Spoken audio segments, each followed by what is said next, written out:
Hi, Julie. Oh, hi. Hi, there you are. At Healthwatch, we wanted to post interviews with yourself and your colleagues in the CCG and mental health because we wanted to highlight what it is that health and care organisations are doing to provide accessible services for the public. So it's not only during the coronavirus crisis, but going forward as well. So how are you looking after yourself and your teams in these quite challenging times? We are in touch very regularly, and we're using Teams as it happens, the Microsoft Teams, because the majority of staff are working from home, and that's what we want to continue for the time being. We've worked out that only 30% of people could be in our big office buildings, and so we've been working out with teams how many desks that they would need, and we've been allocating them. But as yet, colleagues are still working from home wherever possible. And actually for the council, that's probably how we'd like to continue. I think we've made a big step forward in understanding that much of our business, certainly the meetings between professionals, can be carried out online. And that then does give colleagues more time to think about their own well-being, because they're not dashing around from meeting to meeting, and being clear that when they need to go out to meet people that live in Central Bedfordshire and might need care and support, that they're making those trips as safely as possible. So throughout the pandemic, we've continued our safeguarding investigations in person, but we've tried as far as possible to use electronic means of communications if it wasn't very urgent. What we did do though at the start of the pandemic was to risk assess all our customers so that we know those people that we're likely to be most concerned about. And we've been keeping in regular contact. So we had to close our day centres, and that was very upsetting for people. But every week, members of day centre staff have been contacting those people that used to come along and their families just to see how they're getting on. And we've been out to sit with people or to offer advice, whatever's been necessary to help keep people safe. So well-being is very important to the council, both for the people that live in Central Bedfordshire, but also for our members of staff as well.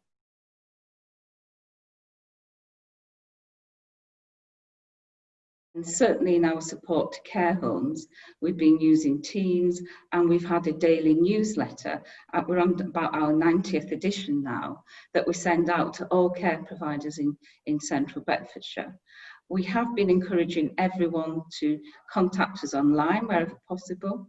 And so I know that 100% of homelessness applications are now being made online. So for our tenants in Central Bedfordshire, you can order a repair online, though I have to say it's been emergency only to date. But you can pay your rent online, you can look at your account, you can contact the council. And that's the approach that we're trying to take. We're trying to take advantage of digital to make people's access to the council easier. We also run some services 7 days a week. The customer contact centre was one of those, as were the housing services. And we've stood those down again so that they're now 5 days a week. So it's been a mixture in terms of how we've made services accessible throughout this pandemic period.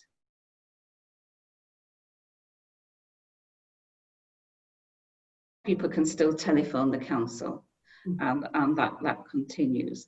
But what I've been really surprised about is the number of people that have actually been willing to get online to contact the council. And I think we're changing.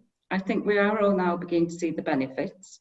If I speak about my own parents in their early 80s, they won't thank me for saying that, but they're banking online now, and they're ordering their shopping from Tesco's. It was a bit sticky to start with, but they've got the hang of that. So I'm not making any assumptions anymore about who will or who won't use online. Now, clearly there are people that would need help. And again, the council actually contacted over 40,000 people through the pandemic just to check that they got food or medication and they got the sort of help that they needed. And that has shown us a lot in terms of who supports who. Local communities and neighbours have been absolutely fabulous in terms of helping one another. And it's been really good to see that. And we want to build on that going forward. The way that the pandemic happened was very, very quick. And it was confusing for many people, including care homes and care providers. And the guidance at the beginning was very much about protecting the NHS and saving lives. And I think social care was a bit of a secondary thought. And that's led to some difficulties, particularly around PPE, that sort of personal protective equipment. But priority was given to the NHS, and the prices went up dramatically as well. So the council has done a number of things. Firstly, we have paid a resilience payment across all our care providers. We also paid to a minimum guarantee in terms of what the average business had been for the previous 3 months. It was really important for us to keep the stability in the care market. We didn't want care providers to fail, because that would have a really adverse impact on people receiving care and support. So we did them buy, because the council can buy in bulk, particularly masks, and distributed those to every care provider in Central Bedfordshire. And also we had some of the emergency equipment as well that was provided nationally through the government. When you think about social care, it's not just the care homes and domiciliary care, it's got a much wider reach, and making sure that everybody felt safe and protected was a big task for us, but for everybody. And you mentioned the newsletter, so that was a daily, Monday to Friday edition. We also issued the guidance and tried to interpret that was coming out nationally. And our contracts colleagues are in contact with every care provider every day. We helped people register for the Clipper service for PPE when that's become available. And we were talking people through how to deal with situations like visitors to care homes, a big emotive subject because everyone wants to see their relative, except that the risk that poses for the other residents living in care homes, you've got to keep balancing all of this up. So, we've tried to be as accessible to our care providers as possible. How might we help people to attend daycare where they need to, bearing in mind all these social distancing and COVID restrictions? So it's quite a complicated set of processes that we're involved with, but we are here to support our care providers.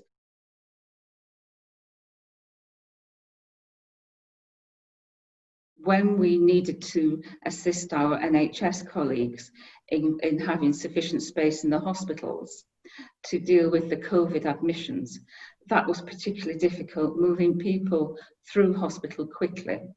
And people are in hospital for a reason, and quite often they may well be confused, may well be disoriented, and making decisions about where you're going to go next.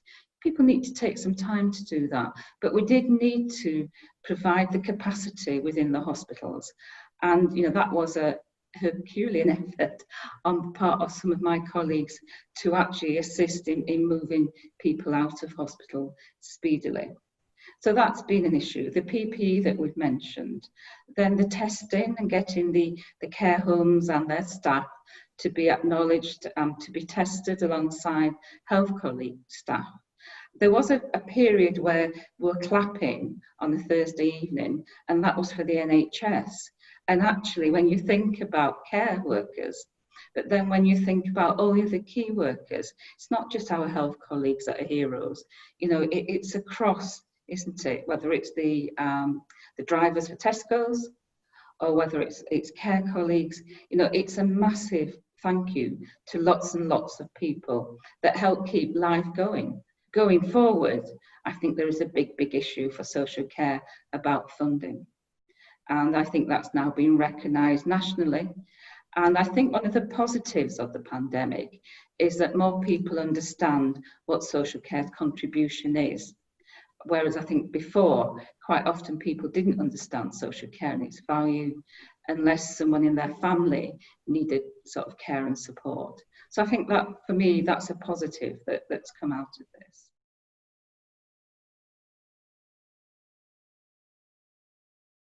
Our Secretary of State for Health and Social Care is a keen fan of digital and has been talking about technology to help people live their lives as best as is possible and how they want to live their lives. And I think for me, that's really important. I think people's resilience and imagination and creativity, you know, who'd have thought that would have been arranging visits in gardens of care homes? People couldn't go inside, but, you know, care homes were, you know, using tablets or phones so that families could keep in contact with one another, you know, in a way that previously you wouldn't have. You'd have just sort of turned up and visited. And I hope we don't go back from that. I hope we build on it. And they're in much more regular contact, therefore, particularly with people living in care homes who can be a bit isolated from their communities and their families. And then the community resilience. You know, we had to set up a helpline for people that wanted to volunteer.